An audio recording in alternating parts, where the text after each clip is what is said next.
السلام عليكم ورحمة الله وبركاته. اللهم صل وسلم على سيدنا محمد. لو أول مرة تشوفوا قناتي ما تنسوش تشتركوا في القناة ولايك لو عجبكم الفيديو.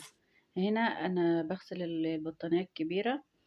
بغسلهم أنا في البانيو، بغسل البانيو وأملاه مية وأحط له مسحوق نقطة كلور، أو كلوركس الألوان، صابون، أي حاجة يعني، الحاجات المنظفات دي. وانقع البطانية فيها واحط لها كده حبة رز كده في الاخر، واسيبها بقى مثلا من بالليل للصبح، واعملها كده برجلي او اخلي العيال يعملوها، واصفيها واشطفها يعني 3 4 مرات كده، بتنضف وبتروح زي الفل. وبعد كده بننشر. هنا بقى انا بعمل اللحمة، برضو اللحمة انا بشوحها زي الفراخ.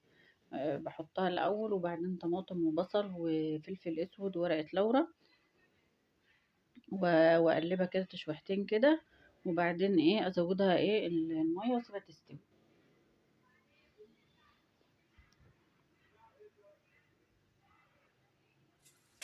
كده. احط بقى الميه واسيبها بقى ايه تغلي.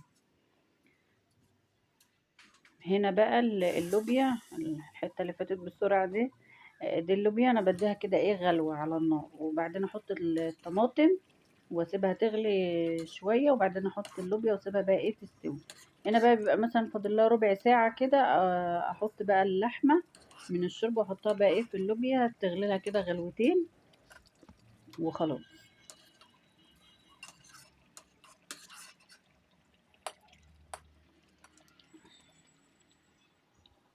وهنا الرز، برضو الرز انا غسلت الرز وحطيته، وحطيت الملح والسمنه واللبن، طبعا لازم اعمل الرز بلبن، وازوده ميه واسيبه بقى ايه يستوي.